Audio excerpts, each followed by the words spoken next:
Good afternoon, guys. So we discussed a lot about average speed. We discussed about motion. We discussed about motion in a straight line, and we also discussed about displacement. Today we are going to talk about instantaneous velocity and speed, and we are going to also talk about acceleration. Before I start this lecture today, I want you guys to understand this topic has a lot of sums. Now, because it has sums, an online video, I will not be I will not be able to help you solve those sums. So what we are going to do is I'm going to do the theory today, and whenever we have an offline lecture, that is a one-to-one lecture, we will solve the sums together. I will go through the sums today, but I will not be able to solve it with you. I want you to attempt them, and if you have any questions, you can get back to me, or we can wait for the offline meeting, and then we will certainly solve these sums together. All right? So let's start with the instantaneous velocity and speed. The average velocity tells us how fast an object has been moving over a given time interval, but does not tell us how fast it moves at different instants of time during that interval. So now, for example, if I tell you that, okay, you come and let us drive from here to, let's say, for example, let's say we are driving from Badlapur to Kalyan. If Badlapur to Kalyan is 19 kilometers ka distance, and if we complete that in, let's say, 38 minutes, then you know that our average speed would have been at least around, let's say, 30 kilometers per hour. But that is an average speed. That doesn't mean that all the time during this duration, we were at the speed of 30 kilometers per hour. Because obviously that is not possible. At some times we would have been at 40, sometimes we would have been at 50, sometimes we would have been at 60. And at times we would have been at 0, 5, 10, 15, whatever. So how do we calculate that? So the velocity at an instant is defined as the limit of the average velocity as the time interval delta t becomes infinitely small. Basically for that second. So for example, if I left Badlapur at 11 o'clock and if I reached Kalyan at 11:58, and if you want to know at 11:47 what was my speed, then you need to understand the differential of the formula at that moment. And how do we calculate that? We calculate that velocity by calculating the differential of x divided by the differential of time. In the language of calculus, this basically means that you are actually comparing the coefficient of x with respect to t, and which will be denoted by differential of x upon differential of t.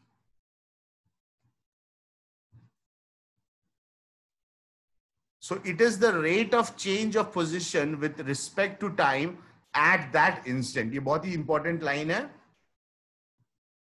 Basically वो क्या बोल रहा है कि जो भी position में बदलाव आ रहा है ग्राफ के अंदर, वो टाइम को लेके कंपैरिजन में किस तरह से आ रहा है, और वो एक पर्टिकुलरली इंस्टेंट में, यानी कि बहुत ही इन्फिनिटेसिमली स्मॉल ड्यूरेशन में, 1 सेकेंड, 1 मिनट, किसी स्मॉल ड्यूरेशन में कितना डिफरेंस आ रहा है वो समझना बहुत जरूरी है. So if you have to get the graph numerically or even graphically, we need to, let's assume that for example, let's take the time duration as 4 seconds, 2 seconds, 3 seconds, whatever we want to take. And during that time, we can calculate what was the speed of the vehicle depending on its average speed.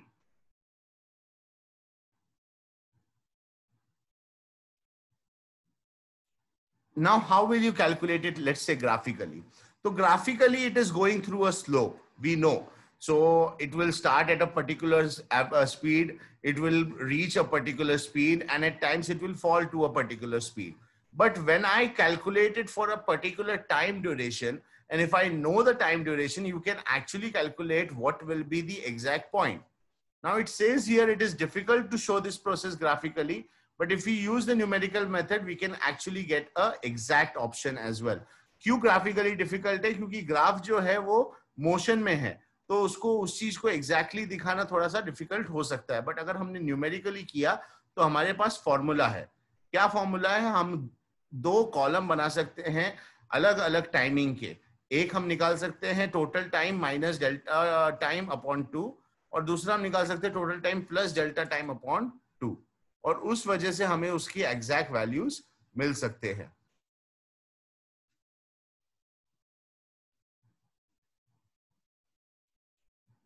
So whenever we decrease the value of the differential of time from 2 to 0.01 second, the value of the average velocity will approach the limiting value of 3.84 meter per second square. Now, which is the velocity meter per second, which is the velocity of a value at time of 4 seconds. So it's the value of dx upon d at time of 4 seconds. In that, you can actually calculate where exactly is that showing up. अगर उसको graphically करना है तो हमारा position जो plotting method हो रहा है वो परफेक्ट होना जरूरी है. यहाँ पे ये वही बोल रहे हैं. ठीक है, आई नो थोड़ा सा कंफ्यूजिंग यहाँ पे लगेगा, बट ध्यान से इस टेबल को देखिए.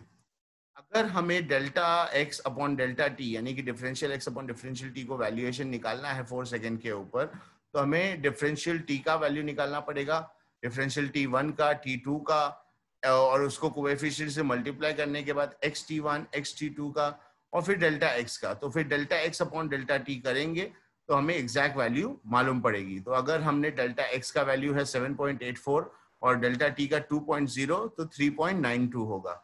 उसी तरह अगर डेल्टा एक्स 0.0384 है और डेल्टा टी 0.01 है तो उसको डिवाइड करेंगे तो 3.84 होगा. आप लोग यहाँ पे देख सकते हो कि जो एवरेज स्पीड्स हैं उसमें ज्यादा डिफरेंस नहीं है. 3.92 से लेके 3.84 के बीच में ही है, क्योंकि वो कंटिन्यूसली उसी स्पीड्स पे चल रहा था. तो कितना भी उस टाइम ड्यूरेशन को आप कम करो, उसके एवरेज स्पीड्स में ज्यादा फर्क नहीं होगा. यहाँ पे कुछ सम्स हैं, हमें फटाक से अगर चाहिए तो उसको देख सकते हैं, बट इसको हम जब खुद से सॉल्व करेंगे तो ही समझ में आएगा कि वो एग्जैक्टली क्या कर रहा है. Now coming to acceleration. ये एक्सेलरेशन से पहले ये एक सम मेरे को जरा सा एक चीज डिस्कस करना है. सम क्या है देखते हैं.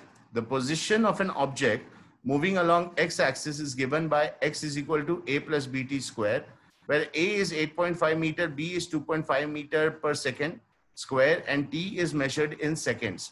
What is the velocity at t is equal to 0 second and t is equal to 2.0? What is the average velocity between t is equal to 2.0 and t is equal to 4.0? So differential calculus के हिसाब से velocity is the differential of x upon differential of t, which is equal to differential upon differential of t into a plus bt square.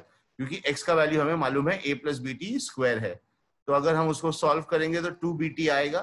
तो 2bt is equal to 5.0 t multiplied by t metre पर second. ये कैसे मिला? क्योंकि हमें a का value मालूम है. a का वैल्यू क्या है? 2.5 है. हमें b का वैल्यू मालूम है, a का वैल्यू 8.5 है, b का वैल्यू 2.5 है, और t स्क्वायर का हमको वैल्यू नहीं मालूम है. तो हम a 8.5 plus 2.5 that is 11 into t which is coming up to 5.0 t meter per second. अब एवरेज वेलोसिटी निकालने के लिए यही फॉर्मूला यूज करेंगे. तो 6.0 into b आ रहा है, that is 6.0 into 2.5 that is 15 metre पर सेकेंड. अगर यूनिफॉर्म मोशन है तो वेलोसिटी सेम रहेगा एवरेज वेलोसिटी के हिसाब से, क्योंकि वो उसी तरह से बढ़ रहा है. Instantaneous speed is the magnitude of velocity. For example, a velocity of 24 meter per second and a velocity of minus 24 meter per second both have an associated speed of 24 meter per second. It should be noted that though average speed over a finite interval of time is greater or equal to the magnitude of the average velocity, instantaneous speed at an instant is equal to the magnitude speed of the instantaneous velocity at that instant. Why so? क्योंकि उस तरफ उस समय भी आप एक particular speed पे ही चलोगे. देखो किसी भी एक सेकंड में आप एक पर्टिकुलर स्पीड पे ही रहोगे, इवन दो आप एक्सेलरेशन दे रहे हो या डी एक्सेलरेशन दे रहे हो, आप आगे बढ़ रहे हो स्पीड में या पीछे बढ़ रहे हो स्पीड में, लेकिन एक पर्टिकुलर सेकंड पे या एक पर्टिकुलर सेकंड के एक हिस्से पे आपका जो स्पीड होगा वो स्पेसिफिक ही होगा. तो वो क्या है, उसके लिए हमें इंपॉर्टेंट चीज क्या समझनी है कि वो कंटिन्यूअसली जो है वो चेंज नहीं होगा. तो एवरेज स्पीड अगर हमें मालूम है तो उसका जो मैग्नीट्यूड रहेगा उस पर्टिकुलर सेकंड पे, तो वो हम आसानी से कैलकुलेट कर सकते हैं अपने फॉर्मूलास की मदद से. अब एक्सेलरेशन क्या है? The velocity of an object in general changes during its course of motion. How to describe this change? Should it be described as the rate of change in velocity with distance or with time?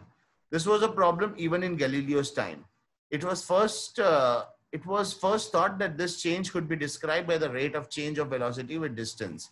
But through his studies of motion of freely following objects and motion of objects on an inclined plane, Galileo concluded that the rate of change of velocity with time is a constant of motion for all objects in free fall. On the other hand, the change in velocity with distance is not constant. It decreases with the increasing distance of fall. This led to the concept of acceleration as the rate of change of velocity with time.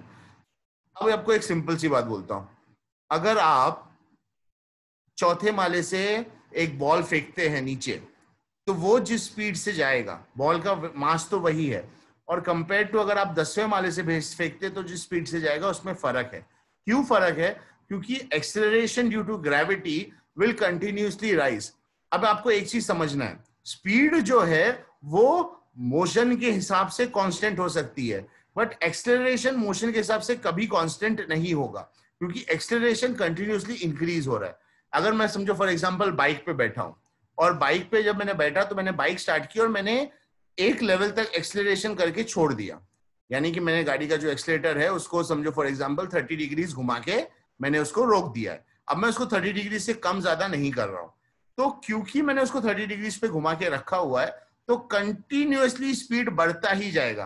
पहले 10 होगा, फिर 20 होगा, फिर 30 होगा, फिर 40 होगा, और जब तक मैंने वो एक्सेलरेशन बंद नहीं किया, यानी कि उसको एक्सेलेटर को घुमाना नहीं छोड़ा, तब तक वो स्पीड बढ़ती ही जाएगी. यानी कि अगर मैंने समझो लेट्स से 5 सेकंड तक एक्सेलेटर दबा के रखा तो स्पीड 40 तक गई, तो अगर 10 सेकंड तक मैंने एक्सेलेटर दबा के रखा है तो स्पीड जो है वो 60 तक चली जाएगी. 15 सेकंड में वो 80, 90, 100 तक भी जा सकती है. यानी कि एक्सेलरेशन जो है वो कंटिन्यूअसली राइजिंग हो सकता है अगर वो कांस्टेंट रहे तो, लेकिन स्पीड जो है वो कंटिन्यूअसली राइज नहीं होगा, क्योंकि स्पीड जो है वो अचीव होता है. आप एक चीज समझो, अगर मैं आपको बोलूंगा कि भाई आप एक्सेलेटर देते ही रहो तो कंटिन्यूअसली स्पीड बढ़ता ही जाएगा. वो ऐसा नहीं है कि आपने उतना ही एक्सेलेटर दिया है तो 30 पे रुक जाएगा, क्योंकि अगर आपको उसको 30 पे मेंटेन करना है तो शायद आपको एक्सेलरेशन कम करना पड़ेगा जैसे वो 30 के ऊपर जाएगा. लेकिन आपने एक्सेलरेशन एक लेवल पे रॉक करके रखा है, तो एक्सेलरेशन जो है वो तब तक होगा जब तक आप एक्सेलरेशन नहीं रोकोगे, यानी कि it will continuously keep on rising, and the displacement that will happen of that object और the velocity of that object will also continuously be rising on that. The average acceleration, that is a bar, over a time interval is defined as the change of velocity divided by the time interval. Again, a bar is equal to change in velocity upon change in time interval, that is delta v upon delta t.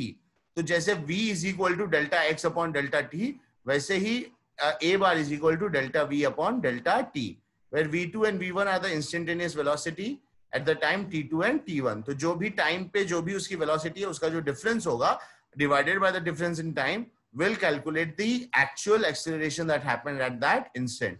अब ये कैसे होगा?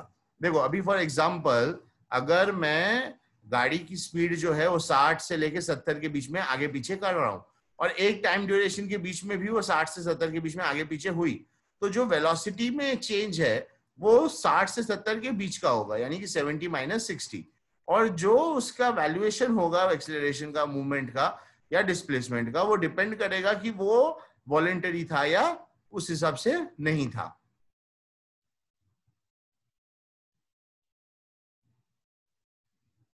Again कुछ formulas यहाँ पे लोगों ने explain करने की कोशिश की है, विच इज वेरी सिंपल, आप लोग खुद से उसको कर सकते हो.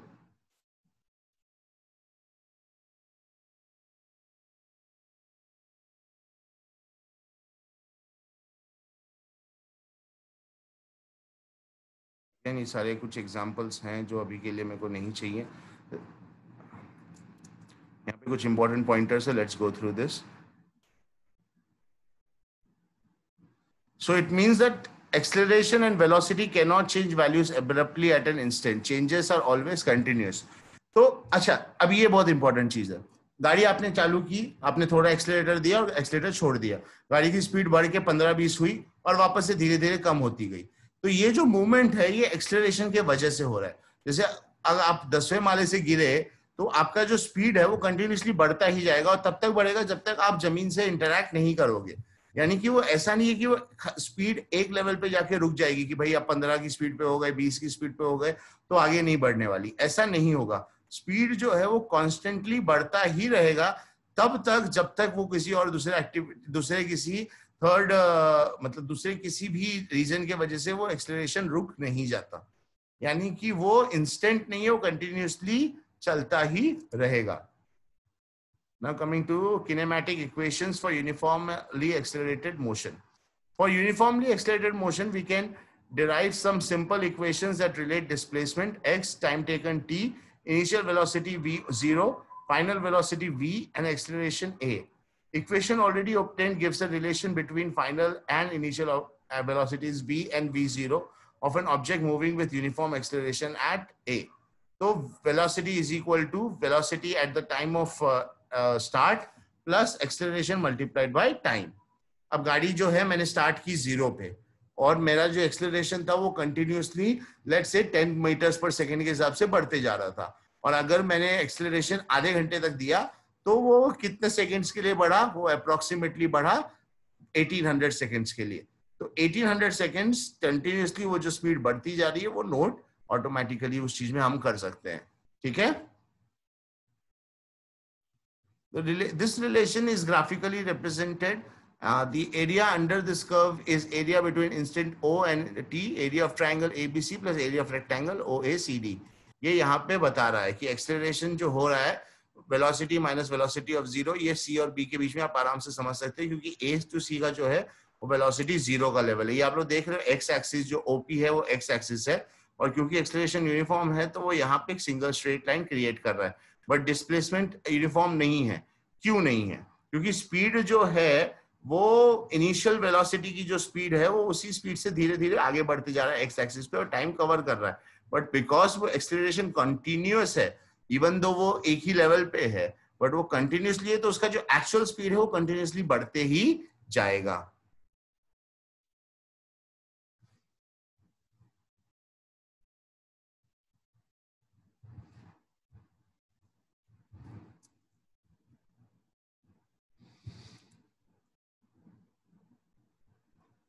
अगेन कुछ सम से जो एग्जांपल्स इसको कवर कर रहे हैं, we can do that later. आप लोग ये अपने आप से प्लीज सॉल्व करिएगा.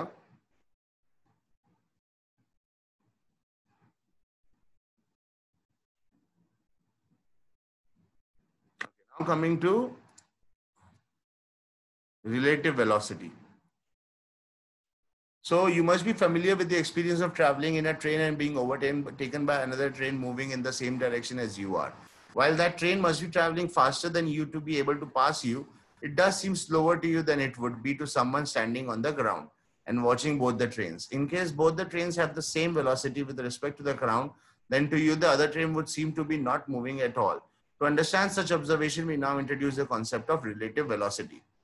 अच्छा, अब रिलेटिव वेलोसिटी बहुत इंपॉर्टेंट है समझने के लिए. आप ट्रेन में या इवन कार में भी अगर आप हैं और आपकी गाड़ी जो है वो एक पर्टिकुलर स्पीड पे, let's say 100 kilometre per hour की स्पीड पे आपकी गाड़ी चल रही है, और आपके बाजू में एक गाड़ी है जो 105 किलोमीटर प्रति घंटे की रफ्तार से चल रही है, तो जब वो गाड़ी आपको धीरे धीरे ओवरटेक करेगी तो आपको ऐसा लगेगा कि वो गाड़ी बहुत स्लो चल रही है, लेकिन जो बाहर रास्ते पे खड़ा है उस आदमी को मालूम पड़ेगा कि दोनों गाड़ियां बहुत ही स्पीड में थी और वो दोनों के बीच में डिफरेंशिएट नहीं कर पाएगा. तो ये कॉन्सेप्ट बहुत इंपॉर्टेंट है समझने के लिए, इसको कहते हैं हम रिलेटिव वेलोसिटी. अच्छा, एक और चीज इसमें आपको मैं बाय साइड नोट देना चाहता हूं कि अगर आप समझो फॉर एग्जांपल कोई आप लोकल ट्रेन में आप ट्रैवल कर रहे हो, लोकल ट्रेन स्टेशन पे पहुंचने से पहले बहुत लोग उतर जाते हैं, तो जब वो उतरते हैं तो वो भाग के उतरते हैं. क्यों भाग के उतरते हैं? क्योंकि अगर वो भाग के नहीं उतरेंगे तो तुरंत मुंह के बल गिर जाएंगे. अब ऐसा क्यों होता है? ऐसा इसलिए होता है क्योंकि ट्रेन मोशन में है तो आप भी मोशन में है, प्लेटफॉर्म स्टेशनरी है, तो जब आप मोशन से स्टेशनरी के ऊपर ट्रांसफर हो रहे हैं तो उस टाइम पे विदाउट मोशन होने के वजह से आप वो एक्सेलरेशन को फील करेंगे, क्योंकि आप एक मीडियम को क्रॉस कर रहे हैं जो कि ऑलरेडी एक एक्सेलरेशन लेवल पे है, एक डिस्प्लेसमेंट लेवल पे है, और वही एग्जैक्ट पॉइंट जो है वो समझना बहुत जरूरी है सामने वाले को.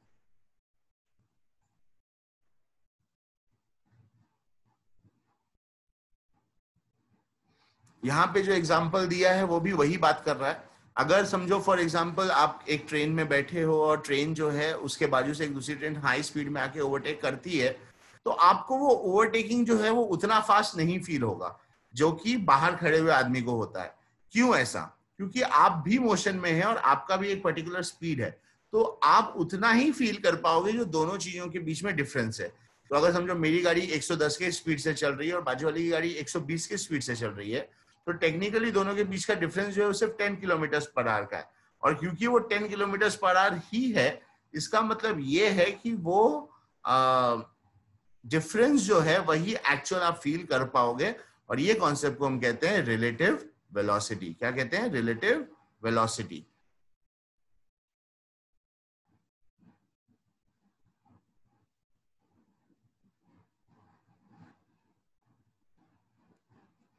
ठीक है, तो इसके बाद ये सारे सम्स जो हैं ये आप लोगों को ऑब्वियसली सॉल्व करने हैं।